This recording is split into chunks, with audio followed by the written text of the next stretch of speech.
Ladies and gentlemen, welcome back. I'm doing this the old-fashioned way today with a sheet of paper because my wife stole my laptop, so instead of being able to read stuff and make it a little easier for y'all, I'm sitting here reading off a piece of paper like a fucking peasant, but that's neither here nor there. So today what I wanted to discuss is I've had some friends and they're trying to get into the watch market, trying to become a little bit more savvy, and I've been trying to help them out. And you know, not everybody's budget is exactly the same. My watches that I have, they vary in price by a lot, and you kind of have a lot of people that say, hey, I'm trying to get into getting myself a nice watch so I can go to work, you know, have a nice piece to go out and something that people notice. And I'm floating somewhere between $1,000 and $2,000. So it's a kind of really good spot to be in. There's a lot of options and tons of watches, tons of manufacturers. The advice that I've given my friends, because my main issue is I'm only gonna refer people to automatic watches. Why? Personally, I just don't care that much for quartz watches. Don't know why. If you sit in school long enough and you sit in an office and you look at a standard wall clock and you just see that stupid ticking hand just kind of slowly moving and it feels like it's taking forever and it's actually winding backwards. Maybe that's the reason that I hate quartz watches. I have a couple quartz watches. One of them was handed down as my father's watch, and that's why I have it. But am I gonna go out and purchase more quartz watches? I'm not. I'm gonna buy automatic movements. I think they're better. I think it's just a lot better investment. It's cooler, the sweeping hand, all of that.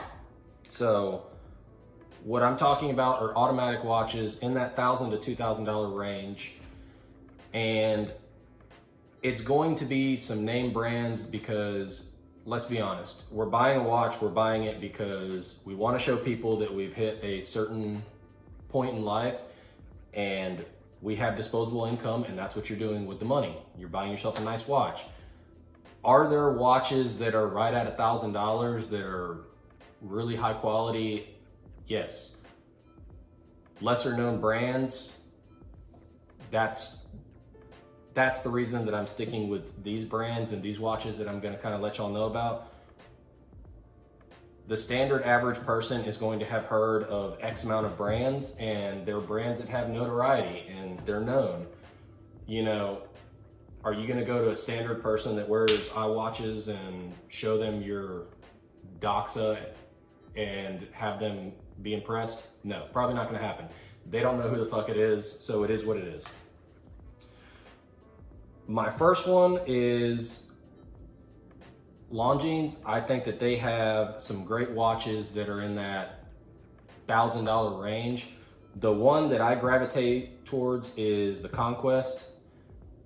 That lineup, you know, they're around $1,200, and there's several options. You can get them with a leather strap, you can get them with a steel band. So you kind of have you can play with it, see what you want to do there. High quality, everybody knows the brand, and it's something that people are going to notice. Another one that is a known brand, and it's actually below $1,000, is Tissot. I like their watches. I think that it's a quality brand name. The one that I'm going towards is the Gentleman, the Powermatic. That thing is a cool watch. And if you actually kind of look at it, the first thing that strikes me when I see it is I see a Datejust on an oyster bracelet. That's kind of like dome bezel. That's kind of where I'm going when I look at that watch. Like, some people would glance at it, they might think Rolex. In my opinion, that's what I think. So it's a pretty cool watch for the money. It's around $800, which is not bad at all. And that's gonna fall into a lot more people's price range as well. If you're on the lower end of the spectrum, go for that. Something that gets a little bit more on the $2,000 range, Oris is a phenomenal brand. Tons of people know about it. They've been around for a long time. The Pro Pilot, for 1,700 bucks, you know, a lot of the Oris watches that they have, they're really floating around like the high $2,000 to $3,000 mark.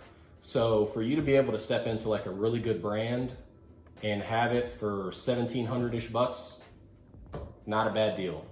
Something that you should keep in mind as well. Because I'm a whore for this brand and I like them and I can't help it. Sangin, it's what I'm wearing today. The Neptune, there's a lot of great features in that watch, and for around 800 bucks, can you really beat that? That's like super low end. Once again, you're gonna have to put in a little bit of work. You're gonna have to find the model that you want. They have some automatic models. They have some quartz models. I'll leave that up to you, but I think Sangin's automatic models are great bang for the buck, honestly. Another well-known brand that I've talked about before and I like it, Nomos. Nomos, same thing.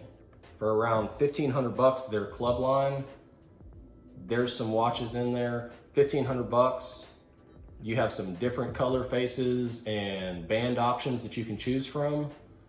It's a quality brand. You know what I mean? If you have any issues, you can take it back, get it serviced, everything that you need to do. 1,500 bucks, not a bad spot to be in. Very dressy watch as well. I think all the Nomos watches more kind of fall in line of a dress watch, but you know, to each his own. Look at them.